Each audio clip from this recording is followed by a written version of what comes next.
യേശു ഗലീലയായിൽ ചുറ്റി സഞ്ചരിച്ചു കൊണ്ടിരുന്നു. യഹൂദർ അവനെ വധിക്കാൻ അവസരം പാർത്തിരുന്നതിനാൽ യൂദയായിൽ സഞ്ചരിക്കാൻ അവൻ ഇഷ്ടപ്പെട്ടില്ല.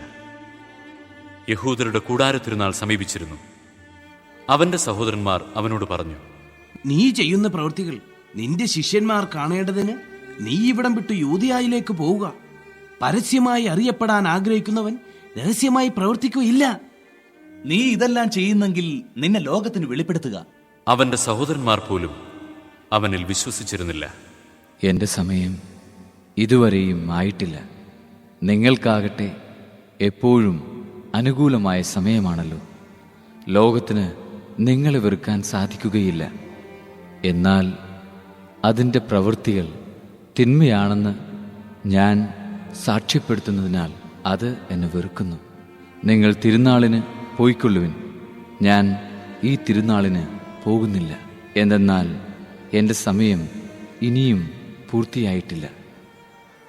ഇപ്രകാരം പറഞ്ഞ് അവൻ ഗലീലയിൽ തന്നെ താമസിച്ചു. എന്നാൽ അവന്റെ സഹോദരന്മാർ തിരുനാളിന് പോയതിനു ശേഷം അവനും പോയി. പരസ്യമായല്ല, രഹസ്യമായി.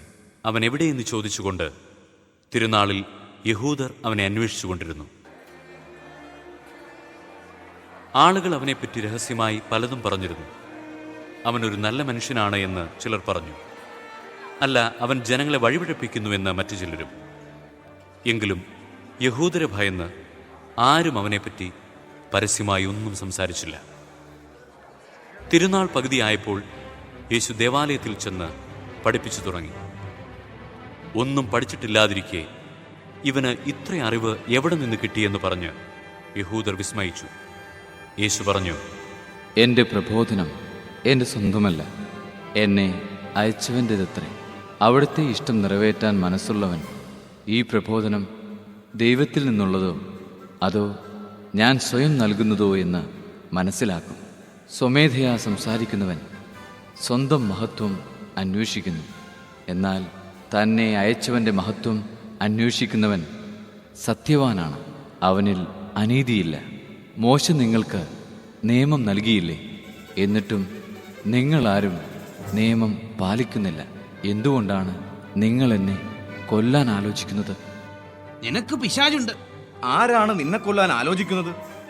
ഞാൻ ഒരു പ്രവൃത്തി ചെയ്തു, അതിൽ നിങ്ങളെല്ലാവരും ആശ്ചര്യപ്പെടുന്നു.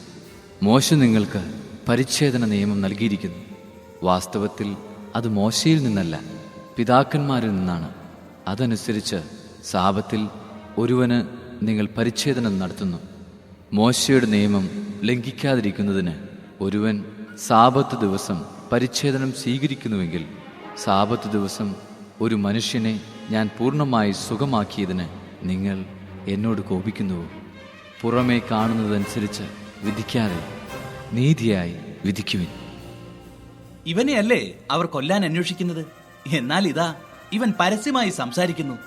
എന്നിട്ടും അവർ ഇവനോടൊന്നും പറയുന്നില്ല. ഇവൻ തന്നെയാണ് ക്രിസ്തുവെന്ന് ഒരുപക്ഷെ അധികാരികൾ യഥാർത്ഥത്തിൽ അറിഞ്ഞിരിക്കുമോ? ഇവൻ എവിടെ നിന്ന് വരുന്നുവെന്ന് നമുക്കറിയാം. എന്നാൽ ക്രിസ്തു വരുമ്പോൾ എവിടെ നിന്നാണ് വരുന്നതെന്ന് ആരും അറിയില്ലല്ലോ. ഞാൻ ആരാണെന്നും എവിടെ നിന്ന് വരുന്നുവെന്നും നിങ്ങൾക്കറിയാം. എന്നാൽ ഞാൻ സ്വമേധയാ വന്നവനല്ല, എന്നെ അയച്ചവൻ സത്യവാനാണ്. അവിടുത്തെ നിങ്ങൾക്കറിഞ്ഞുകൂടാ, എനിക്കവിടുത്തെ അറിയാം. എന്തെന്നാൽ ഞാൻ അവിടുത്തെ അടുക്കൽ നിന്ന് വരുന്നു, അവിടുന്നാണ് എന്നെ അയച്ചത്. അവനെ ബന്ധിക്കാൻ അവർ ശ്രമിച്ചു. എന്നാൽ ആർക്കും അവനെ പിടിക്കാൻ കഴിഞ്ഞില്ല. അവന്റെ സമയം ഇനിയും വന്നിരുന്നില്ല. ജനക്കൂട്ടത്തിൽ വളരെ പേർ അവനിൽ വിശ്വസിച്ചു. അവർ ചോദിച്ചു, ക്രിസ്തു വരുമ്പോൾ ഇവൻ പ്രവർത്തിച്ചതിൽ ഏറെ അടയാളങ്ങൾ പ്രവർത്തിക്കുമോ? ജനക്കൂട്ടം അവനെക്കുറിച്ച് പിറുപിറുക്കുന്നത് ഫരിസയർ കേട്ടു. പുരോഹിത പ്രമുഖന്മാരും ഫരിസയരും അവനെ ബന്ധിക്കാൻ സേവകരെ അയച്ചു. അല്പസമയം കൂടി ഞാൻ നിങ്ങളോട് കൂടെയുണ്ട്. അതിനുശേഷം ഞാൻ എന്നെ അയച്ചവൻ്റെ അടുത്തേക്ക് പോകും.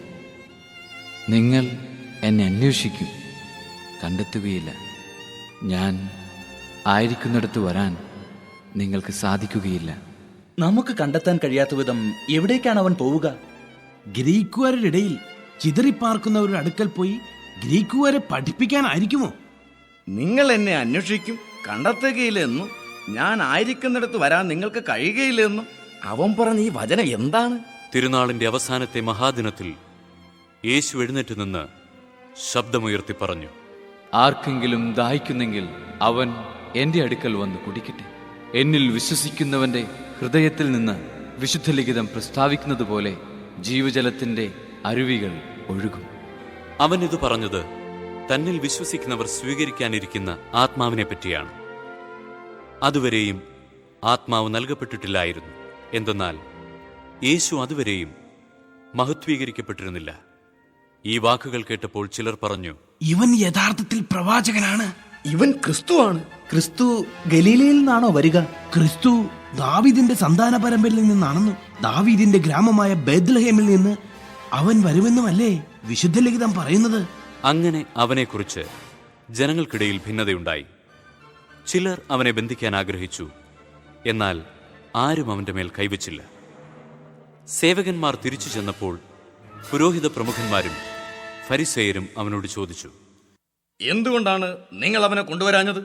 അവനെ പോലെ ആരും ഇതുവരെ സംസാരിച്ചിട്ടില്ല. നിങ്ങളും വഞ്ചിതരായോ? അധികാരികളിലോ ഫരിസേയരിലോ ആരെങ്കിലും അവനിൽ വിശ്വസിച്ചിട്ടുണ്ടോ? നിയമം അറിഞ്ഞുകൂടാത്ത ഈ ജനക്കൂട്ടം ശപിക്കപ്പെട്ടതാണ്.